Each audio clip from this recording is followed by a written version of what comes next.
많은 사람들이 하나님을 찾습니다. 그리고 많은 사람들이 하나님께 소리쳐 봅니다.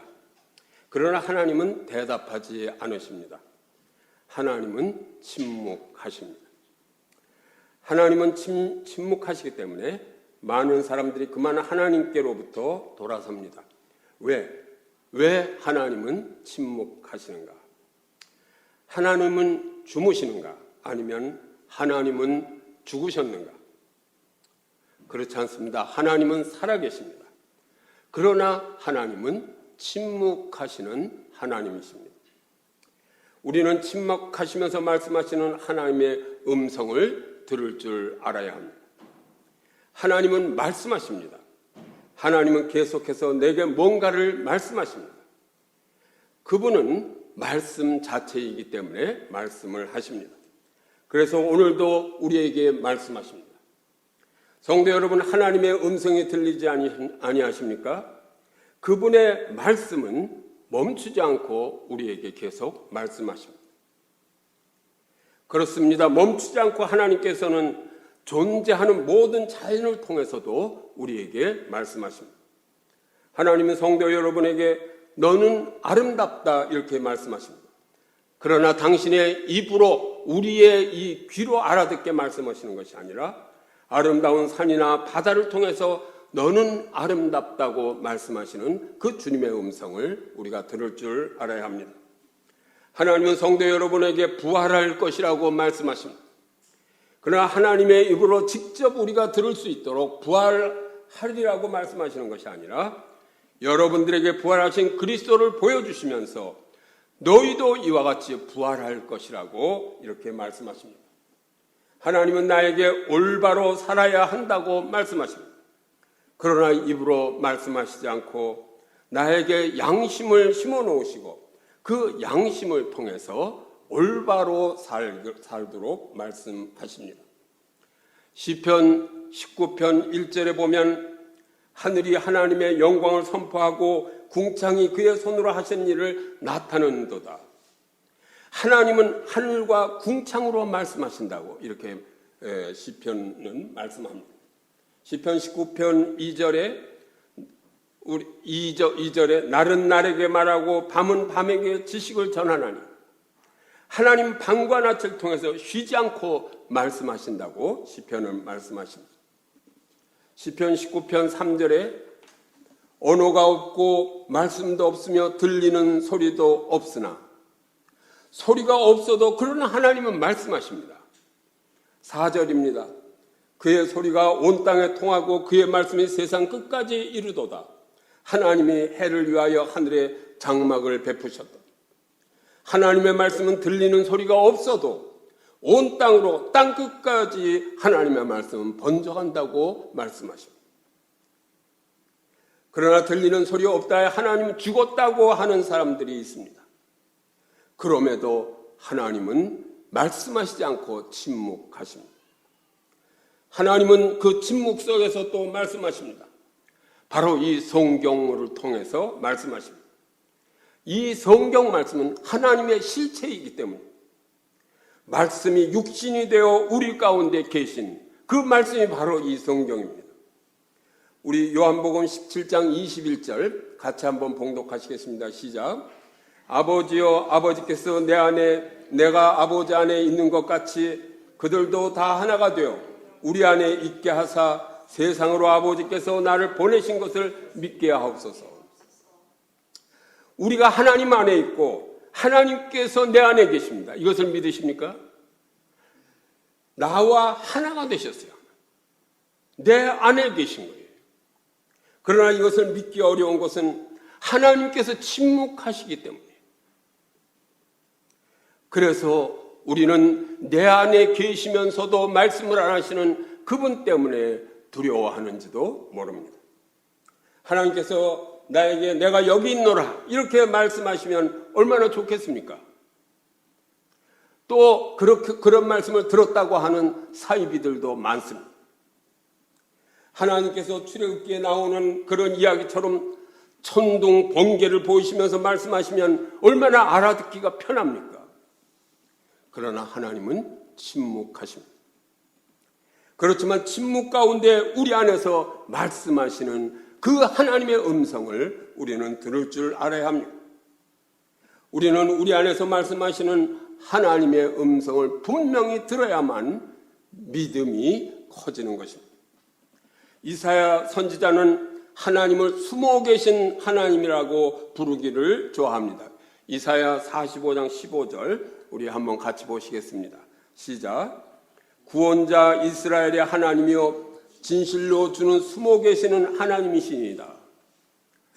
우리가 찾고 있을 때 하나님은 바로 내 옆에 계셨는데 숨어 계시길 좋아하세요. 침묵하시고 말씀하지 않으십니다. 하나님은 창조물 속에 숨어 계시고 우리 가운데 숨어 계십니다. 그리고 하나님은 우리가 당신을 발견하기를 원하고 계십니다. 그러나 주무시고 숨어 계시는 하나님을 믿는다는 것은 우리 인간에게는 너무나 어려운 것입니다. 그러므로 우리는 이 믿음으로 구원을 받을 수 있고 천국에서 영원히 살 수 있는 것입니다. 그렇게 믿음이 쉬운 것이 아닙니다. 이 믿음이 없이는 우리가 세상을 이길 수가 없습니다. 오늘 본문에도 보면 하나님이신 예수님께서 풍랑을 만난 배 안에서 주무시면서 깨우는 제자들에게 믿음이 작은 자들이라고 이렇게 책망하십니다. 믿음이 작은 자들이라고 하시더라도 주무시는 하나님을 깨워야 풍랑을 잠잠케 할 수 있습니다. 세상을 이길 수 있는 것입니다. 우리가 어떻게 풍랑을 잠잠케 하며 세상을 이길 수 있겠습니까? 요한일서 5장 4절부터 5절입니다. 우리 같이 보시겠습니다. 시작. 무릇 하나님께로부터 난 자마다 세상을 이기느니라. 세상을 이기는 승리는 이것이니 우리의 믿음이니라. 예수께서 하나님의 아들이심을 믿는 자가 아니면 세상을 이기는 자가 누구냐? 말씀하시지 않고 침묵하시는 그 하나님을 찾아서 믿어야만 우리가 세상을 이길 수 있는, 그래서 믿음이 쉽지가 않습니다. 그러나 우리는 이 믿음으로 세상을 이길 수 있습니다. 믿음으로 하나님께로부터 나서 하나님의 아들이라고 이렇게 불러주시는 것입니다. 그래서 우리는 하나님의 아들이기 때문에 세상을 이길 수 있는 것입니다. 성도 여러분들은 하나님의 아들인 것을 믿으시기 바랍니다. 그러므로 세상을 이길 새로운 능력이 여러분 안에 계십니다.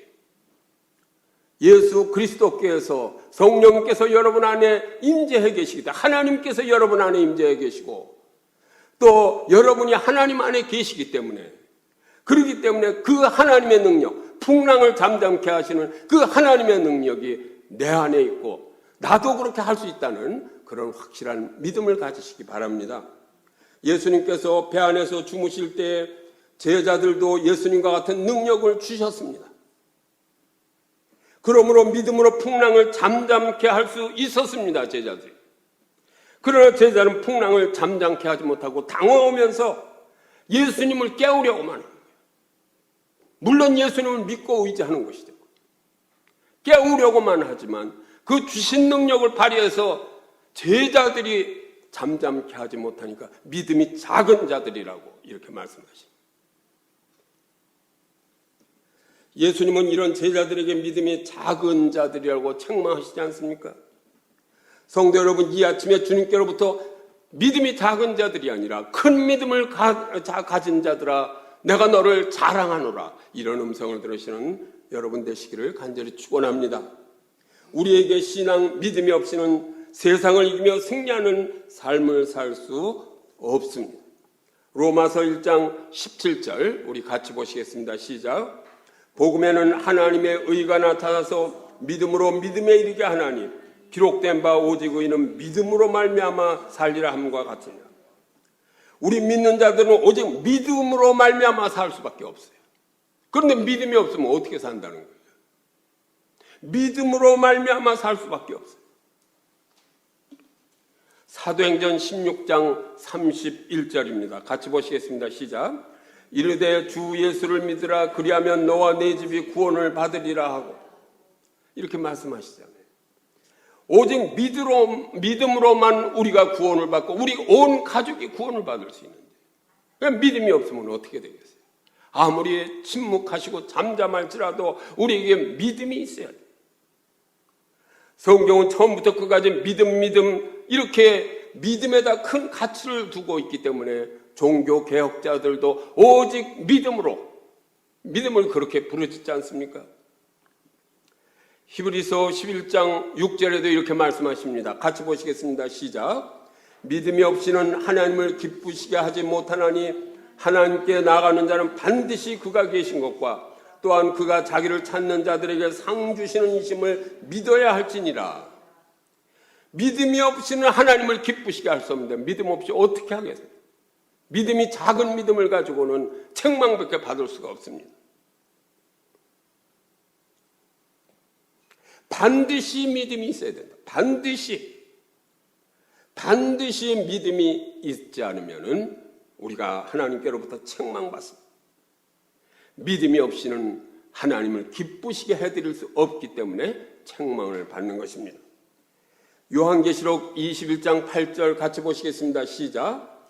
그러나 두려워하는 자들과 믿지 않은 자들과 흉악한 자들과 살인자들과 음행하는 자들과 점술가들과 우상숭배자들과 거짓말하는 모든 자들은 불과 유황으로 타는 못에 던져지리니 이것이 둘째 사망이라. 믿지 않냐는 자들은 둘째 사망에 들어가는 거예요. 불과 유황으로 타는 못에 던져진다 그러는데 그래도 믿지 않습니까? 믿음이 어렵습니다. 침묵하시기 때문에. 그래도 우리가 둘째 사망에 들어가지 않고 그 유황불에 들어가지 않으려면 믿어야 돼요.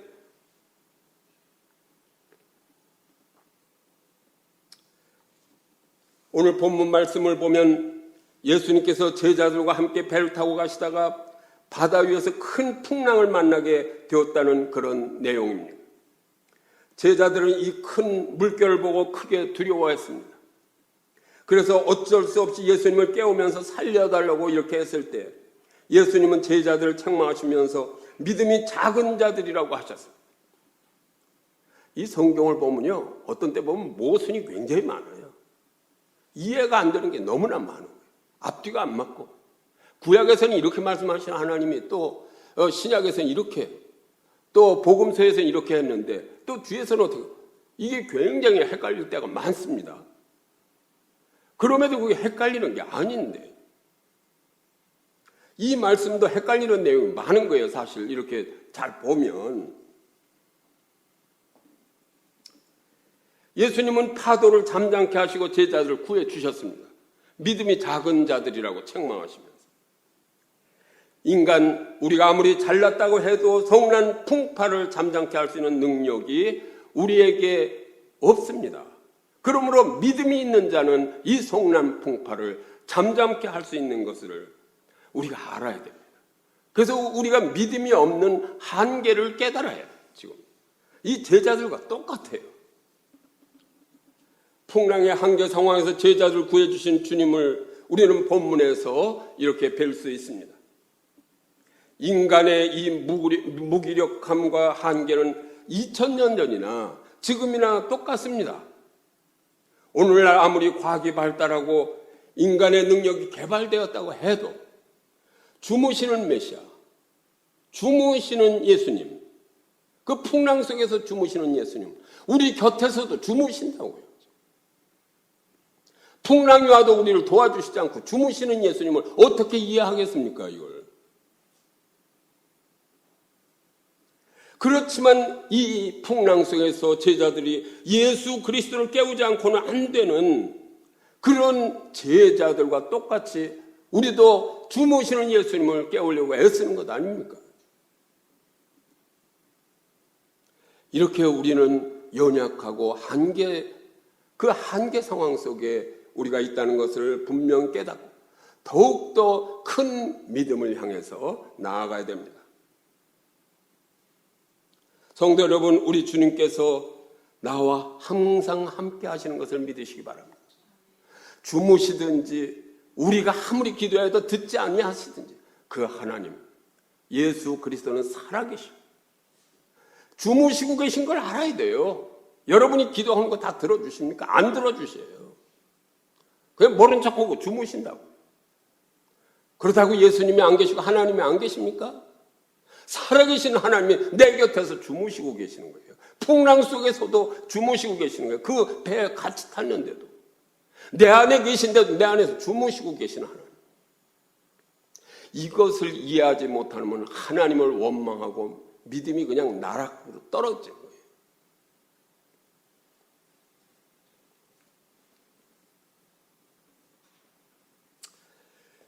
그러므로 우리는 여러분이 한계 상황에 닿을 때 풍랑 속에서 그럼에도 예수님을 깨워야 돼요.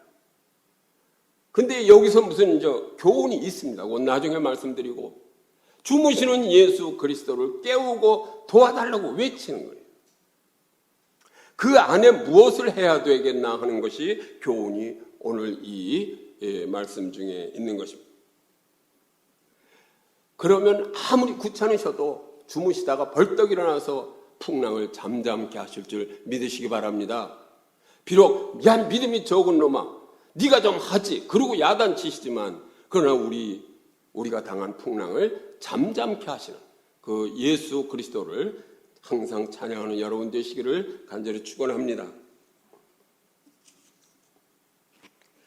어려운 상황에서 오직 주님만을 의지하며 기도하라는 사실 그런 가르침입니다.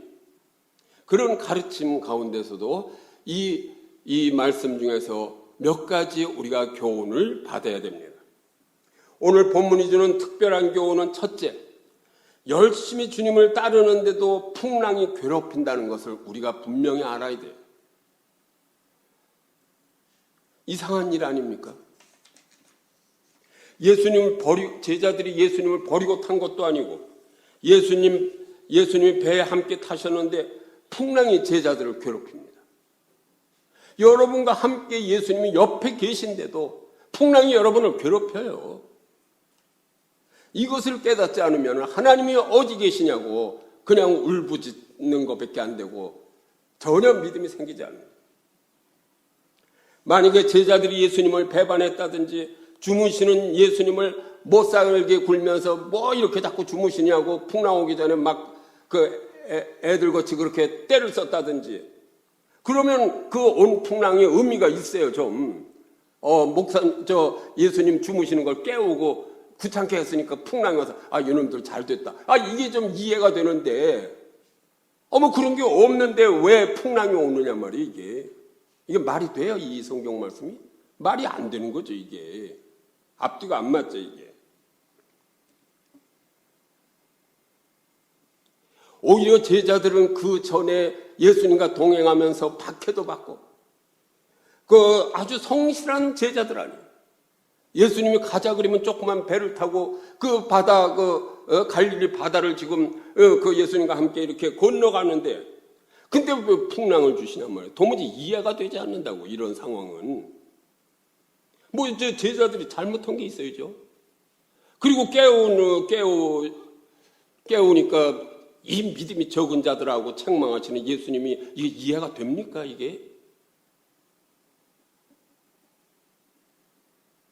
오히려 풍랑이 막 일다가도 예수님과 제자들이 함께 타고 작은 배지만 탁 가면 풍랑이 잠잠하고 싹 조용해요.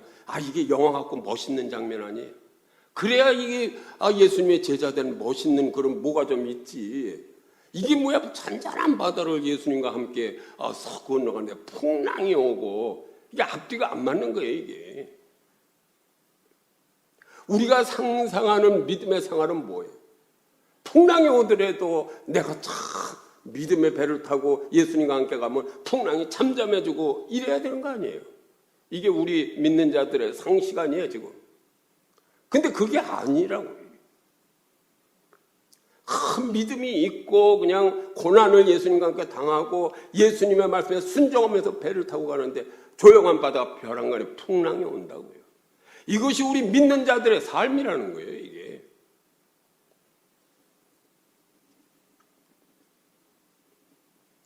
더 이해가 안 되는 것은 주무시다가 그 조그만 배가 그냥 막 저거 오는데 풍랑이 오면 아이고 주무시다가 그거 모르시겠어요? 벌떡 일어나서 좀 뭐 제자들 야야 힘들지? 너 구역질 나냐? 하면서 좀 제자들로 같이 하셔야지. 계속 주무시고 계신 예수님이 이해가 됩니까? 이 풍랑 속에서. 이게 난 도무지 이해가 안 되는 거예요. 그리고 요청하기 전에 믿음이 적은 자들이라고 책망하시기 전에 야 내가 잠잠케 해줄 테니까 걱정하지 마라 이놈들아. 풍랑아 잠잠해라. 그리고 싹 잠잠해줘야. 그게 하나님이고 말이지. 그게 멋있는 장면 아니에요 그런 게? 근데 이게 뭐 여기서 무슨 은혜 받을 게 하나도 없다고요. 근데 예수님은 그 풍랑 속에 태평하게 주무시고 계시니 우리 마태복음 8장 23절부터 24절 같이 보시겠습니다. 시작. 배에 오르심에 제자들이 따랐더니 바다에 큰 놀이 일어나 배가 물결에 덮이게 되었을 때 예수께서는 주무시는지라. 배가 덮이게 되는데 주무시는 거예요 그냥. 예수님께서 주무셨다는 것이 무슨 뜻이에요? 도대체 어려움을 당할 때 예수님은 도움이 되지 않는다는 거예요. 아무리 여러분이 저 믿음이 좀 뭐 어쩌고 저쩌고 하면서 그래도 어려울 때 예수님 찾고 해도 예수님 아무리 찾아도 도움이 안 된다는 그런 말씀. 나도 이런 걸 너무나 많이 겪었어요. 회사를 운영하고 그러다가 부도 날 지경인데 주여 하고 새벽에 오면 즉각 예수님께서 주무시다 일어나서 날 좀 도와주고 부도도 좀 면하게 하고 이거 믿지 않는 사람도 재벌이 되게 하는데 준 재벌로 좀 키워주셔야 되는 거 아니에요. 그냥 다 쓰러지게 만드시고 구치소까지 들어가게 하시고 그런 예수님을 어떻게 믿으란 말이에요.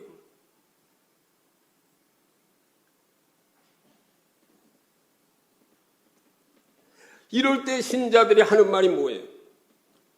그러니까 하늘에다 대고 삿대질을 하면서 도대체 하나님은 어디 계십니까?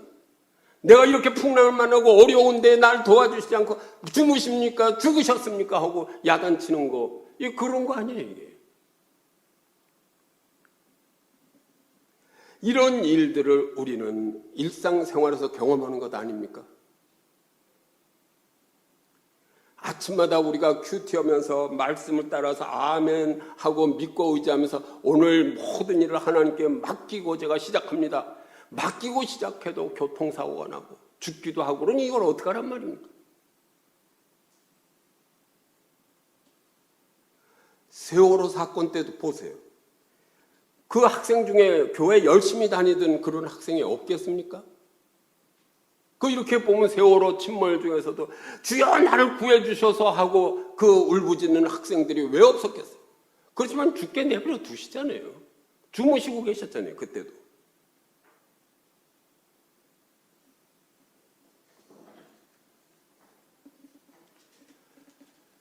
우리가 이런 사실을 분명히 알아야 됩니다.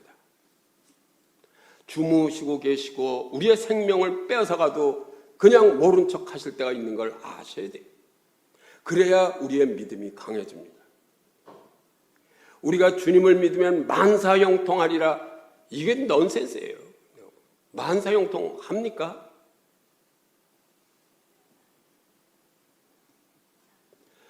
우리에게 당하는 풍랑, 어려움은 기도해서 계속 어렵지 않습니까?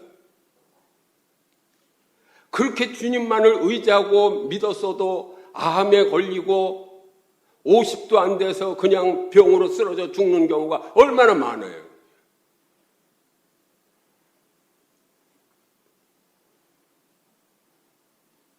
우리가 하나님의 자녀라면 그 풍랑을 만나서 어려울 때 기도하면 최소한도 이 땅에서도 물론 천국에 가지만 이 땅에서도 좀 고쳐주시고 낫게 하시고 그게 일상으로 기도만 하면 되지 뭐 특별히 은혜 받은 사람만 기도하면 낫는 게 어디 있어요? 그런 게 다 하나님의 자녀들인데 아버지하고 부르지면 바로 고쳐주셔야 되는 거 아니겠어요? 그러므로 우리에게 잘못이 없어도 우리에게 풍랑이 닥쳐온다는 사실을 우리 분명히 알아야 됩니다. 너무나 좋게만 생각하면 안 돼요. 그래서 저는 그런 말씀을 드려요. 집이 없으면 어떻고 자동차가 없으면 어떠냐. 예수님이 언제 집이 있으셨어요? 머리 둘 곳이 없으셨는데 예수님이 언제 무슨 말이나 타고 가셨습니까? 입성할 때도 말이 없어서 나귀 새끼 타고 들어가셨잖아요. 근데 뭘 그렇게 우리가 예수 그리스도를 믿으면 만사형통하고 잘 된다고 이런 이상한 구약에서만 보고 그렇게 하면 안 됩니다. 구약의 말씀을 완성하셨거든요.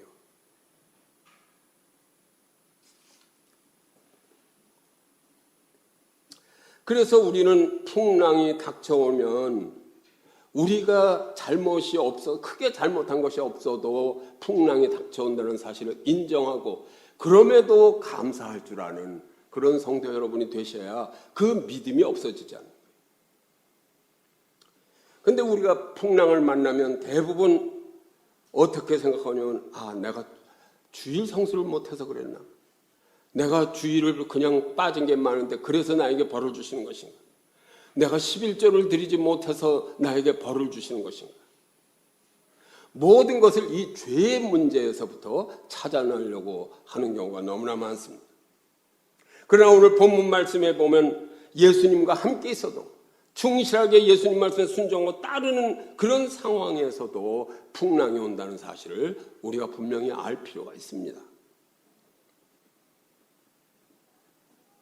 오히려 예수님을 모시는 그 한 가지 이유 때문에 풍랑을 만나는 경우가 얼마나 많습니까?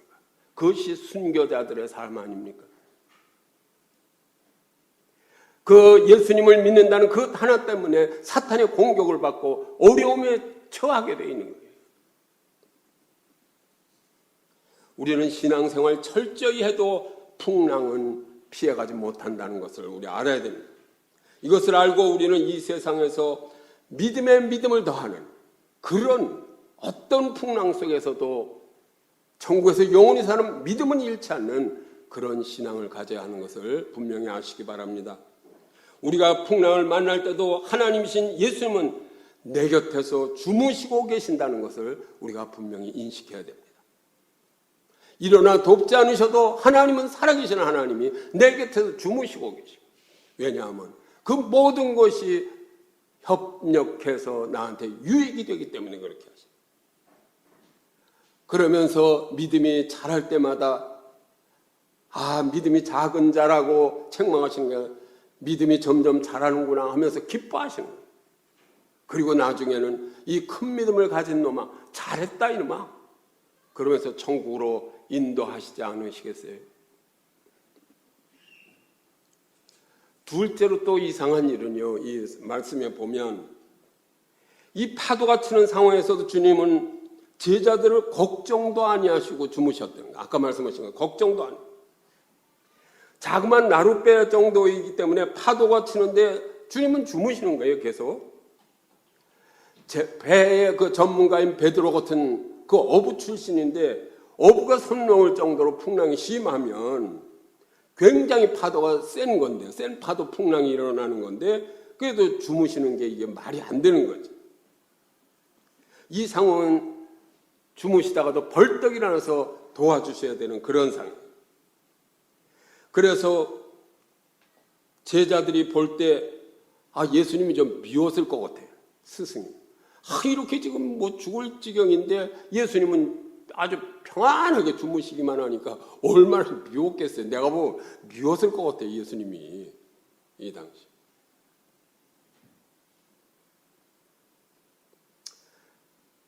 예수님께서 하나님께서 우리의 일거수일투족을 이렇게 보시면서 매 무슨 건건마다 다 도우시고 선하게 인도하신다는 것.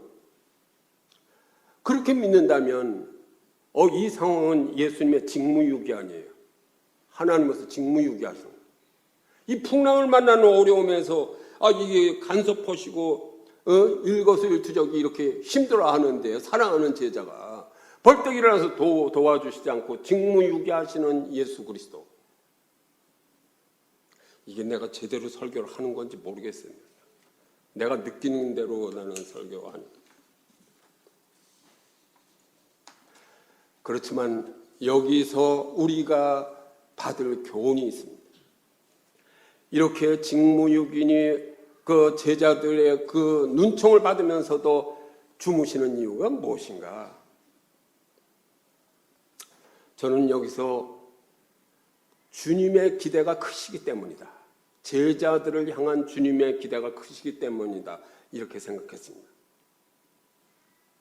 예수님도 우리도 큰 믿음으로 예수님을 끝까지 죽기까지 믿고 따라야 되지만 예수님도 자기 제자를 끝까지 믿으신 거예요. 이것이 얼마나 감사한 일이에요. 풍랑이 와도 죽을 지경이 되어도 이놈들이 믿음으로 좀 일어나서 풍랑을 잠잠케 하고 이렇게 풍랑을 이길 그것을 기대하면서 주무시고 계신 거예요. 이 제자들이 세상을 정복하고 하나님 나라를 확장하는데 그렇게 쉽게 포기하지 않고 내가 너희를 떠나서 천국으로 가을지라도 쉽게 포기하지 않고 너희들 스스로 좀 한번 풍랑을 잠잠케 하면서 살아보고 복음을 전해라. 이런 메시지가 있는 것입니다. 그래서 이 어려운 상황을 주님께서 제자들에게 친히 맡기시는 거예요. 우리에게도 얼마나 어려운 상황이 많이 닥칩니까? 그걸 감사함으로 받으시기 바랍니다. 주님의 몸된 교회를 우리가 섬기는 데 있어서도 이해 못하는 어려운 상황들이 많이 당합니다. 우리 개인적으로 믿음의 삶을 평생토록 순종하면서 하는데도 어려운 상황이 계속 오는 거예요. 그것은 주님의 그럴수록 주님께서 나에 대한 기대가 크시구나 이렇게 받아들이시기 바랍니다. 나에 대한 그 기대가 크시기 때문에 이놈은 저런 하나밖에 없는 믿음, 겨자씨만한 믿음이 아니야. 주먹만한 그런 사과만한 그런 믿음을 가진 자야. 그리고 기대하고 그런 믿음이 나올 때까지 기다리시는 거예요. 근데 여기 믿음에 대해서 우리가 잘못 인식하고 있는 게 있어요. 믿음이 무슨 큰 일을 행하여 큰 믿음이 있는 자라고 생각하고 작은 일을 행하는 자는 작은 믿음이 있는 자라고 생각하기 쉬운 그런 게 아닙니다. 한 달란트 맡긴 자에게 한 달란트를 구하시듯이 작은 일을 맡긴 자들도 자기에게 충성해야 돼요. 맡겨주신 일에. 근데 우리는 그거는 하나의 은사예요. 무슨 큰 교회를 이루고 그건 하나님의 은사지 믿음이 커서 큰 교회를 한 게 절대 아닙니다. 분명히 알아야 돼요. 믿음이 큰 것은 오히려 교회가 작고 힘들고 어렵지만 그럼에도 주님을 의지하고 믿음으로 견디고 복음을 전하는 것 그것이 믿음이 큰 거예요. 큰 교회에서 떵떵거리며 하는 건 누구든지 할 수 있어요. 그런 거.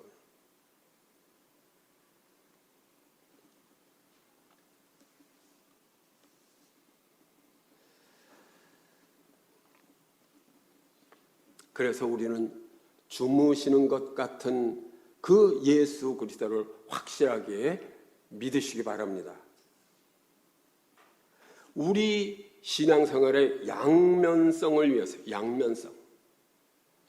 하나님도 우리에게 믿음을 요구하시지만은 우리도 그런 믿음의 행함을 그걸 기대하시는 거예요.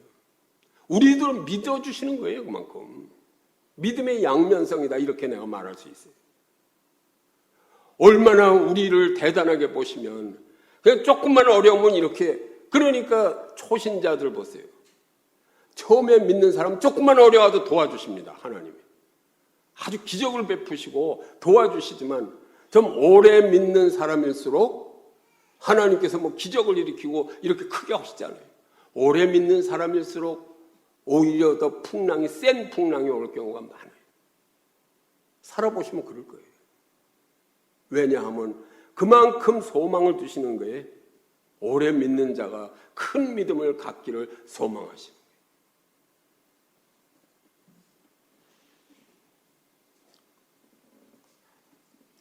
예수님께서 주무신다는 것은 풍랑이 온 것을 모르시는 것이 아닙니다.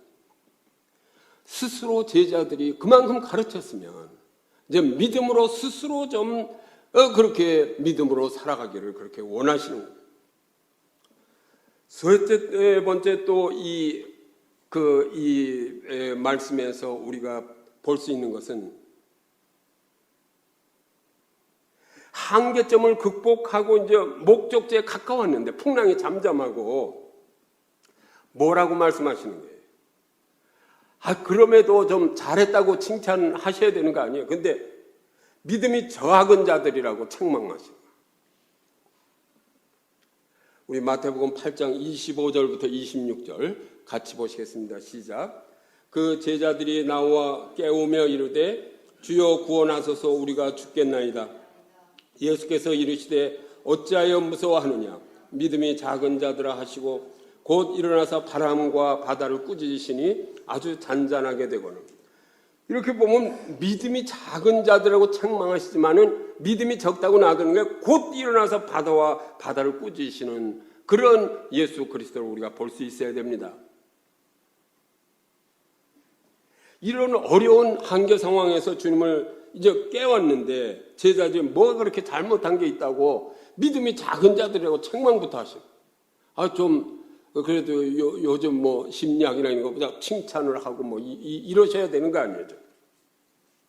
너 이거 풍랑 속에서 그럼에도 얼마나 고생이 많았느냐? 이렇게 하면서 좀 이렇게 하셔야 되는 거 아닙니까 이게? 위로도 해주시고 그래야 되는데 이게 책망부터 하시는.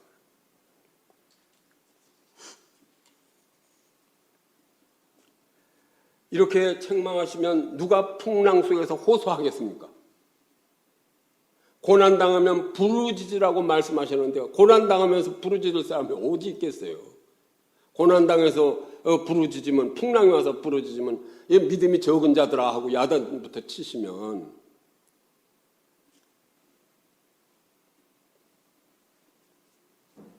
왜 믿음이 적은 자들이라고 꾸중하시는가? 이 제자들을 가르치면서 기대가 크셨을 것 같아요.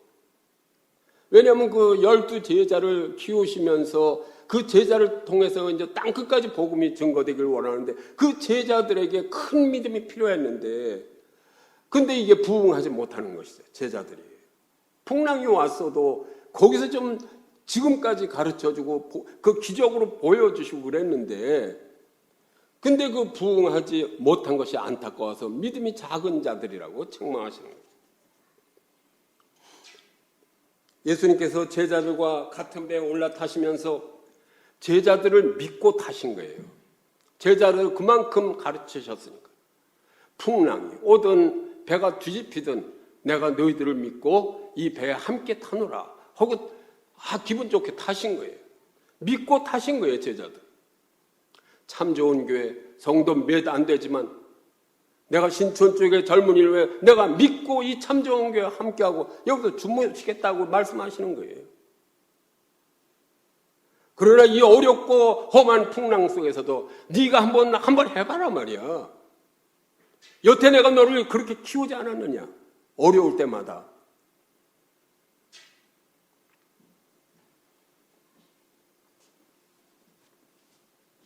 왜 믿음이 작은 자들이라고 책망하시냐 하면 제자들이 낙담한 것 때문에 그렇습니다. 낙담하면 안 돼요. 예수님을 깨우신 것 때문이 아니라 낙담하기 때문이에요.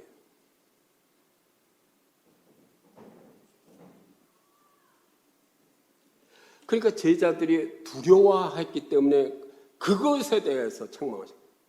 우리는 어떤 어려운 상황, 풍랑 속에서도 두려워하지 않는 것, 그것이 큰 믿음이에요. 지금 상황이 이러니까 두렵고, 이건 아무것도 안 되겠다 하는 그것이 안 되는 거란 말이에요. 예수님께서 이르시되 어찌하여 무서워하느냐 이렇게 책망하시는 거예요. 믿음이 작은 자들아 하기 전에 어찌하여 무서워하느냐. 그 무서워하는 것이 믿음이 작은 자들인 거지. 예수님을 깨우신 것이 그것이 믿음이 작은 것이 아니에요. 두려워하는 마음, 무서워하는 마음이 그것이 믿음이 작은 자입니다. 여러분 어떤 어려움 속에서도 무서워하십니까? 그건 안 되는 거예요. 두려워하지 마세요. 그게 믿음 있는 자예요. 지금 풍랑 속이든지 어떤 어려움 속이든지 죽음 앞에 있든지 두려워하면은 믿음이 작은 자들이라고 책망하십니다.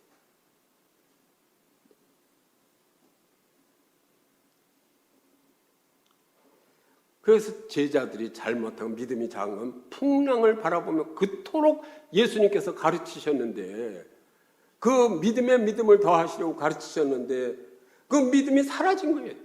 풍랑 앞에서 믿음이 사라져서 두려워하기 때문에. 그래서 믿음이 작은 자들이 된 겁니다. 예수님의 기대에 미치지 못한 거예요.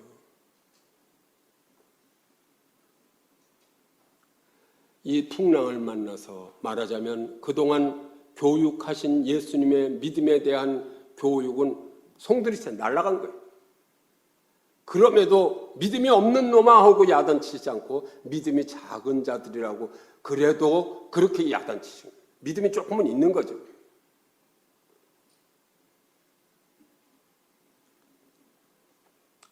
주님은 오늘도 우리에게 말씀하십니다. 어떤 풍랑이 와도 두려워하지 말고, 그리고 그 맞서서 풍랑과 맞서 강하게 싸우기를 기대하고 계십니다. 믿음으로 싸우기를 기대하시는 거예요. 거기서 실패해도 상관없어요. 그러나 믿음으로 싸워 나가는 것, 그걸 원하시는 거예요. 실패했다고 야단치시는 것이 아닙니다. 한 달란트를 받아가지고 숨겨놓고 아무것도 안 하고 두려워하는 것을 야단치시는 거죠.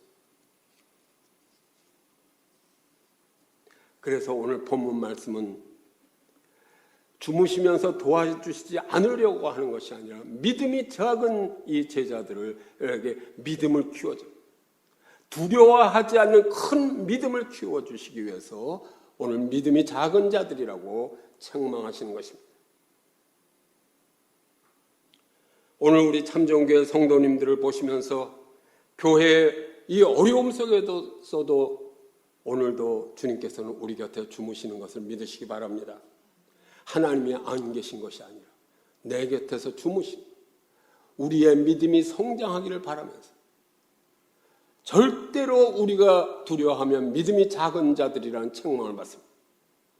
어떤 상황에서도 우리는 믿음이 작은 자들이 되서는 안 돼요. 두려워 떠는 자가 아니라 어떤 상황이든지 와라, 풍랑아 와라, 내가 믿음으로 나아가리라. 저는 이렇게 결심을 했습니다. 성도들이 다 없고 나 혼자 있어도, 내가 지금 병들어서 6개월을 더 살지 1년을 더 할지 몰라도 나는 믿음으로 나아가리라. 죽으면 죽으리라. 그렇게 저는 결심했습니다. 성도 여러분, 저와 함께 그런 결심을 가지고 주님께서 주시니 참 좋은 게 어렵습니다. 일반 교회도 아니고 이 지역의 젊은이들에게 복음을 전하는 것이 어렵지만 두려워할 필요가 없어요. 지금까지 17년 동안에도 별로 이렇게 오히려 청년들은 하나도 없고 대학생이 없는데 얼마나 두려운 적입니까? 이제 하나님 앞에 곧 가야 되는데. 그래서 그 두려웠다는 것을 주님은 보시지 못하는 거예요. 믿음이 작은 자들이라고 책망하십니다. 어떤 경우에도 우리는 담대하게 주여 내가 하겠나이다. 어떤 풍랑이 와도 주님께서 기뻐하시면서 주무시다가 슥 일어나셔서 내가 하는 그 뒤에서 막 이렇게 저렇게 하면서 들리지 않는 목소리로 우리를 지도하시는 그 주님을 믿고 당당하게 그렇게 큰 믿음을 가지고 우리 함께 일어서는 성도 여러분 되시기를 간절히 축원합니다. 마태복음 17장 20절 우리 한번 같이 보시겠습니다. 시작. 믿음이 겨자씨 하나만큼만 있어도 이 산을 명하여 여기서 저기로 옮겨지라 하면 옮겨질 것이.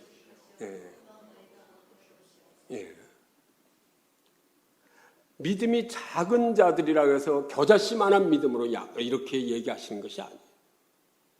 믿음이 작은 것이 아니라 우리의 믿음이 겨자씨만한 믿음이 있어도 이렇게 정말 작은 예수님께서 충만하신 그런 믿음이 작은, 두려워하는 믿음이 아니라 담대한 믿음을 가지면 이 산을 명하여 여기서 저리로 옮겨져라 하며 옮겨지는 그런 기적의 역사가 일어나는 것을 확실하게 믿으시기 바랍니다.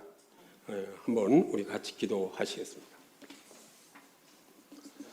할렐루야, 거룩하시고 감사하신 아버지 하나님, 주님께서 우리 참 좋은 교회에서도 작은 풍랑을 일으켜 하시면서 우리에게 믿음의 믿음을 더하시려고 하시는 줄 믿고 감사를 드립니다. 어떠한 풍랑이 올지라도 우리가 두려워하지 않게 하시며 참으로 아버지 주님을 믿는 그 작은 믿음을 가지고 신촌의 젊은이들에게 복음을 전하는 귀한 교회로서 우뚝 서도록 주여 주님께서 함께하여 주시옵소서. 우리 주 예수 그리스도의 이름으로 기도드리옵나이다. 아멘.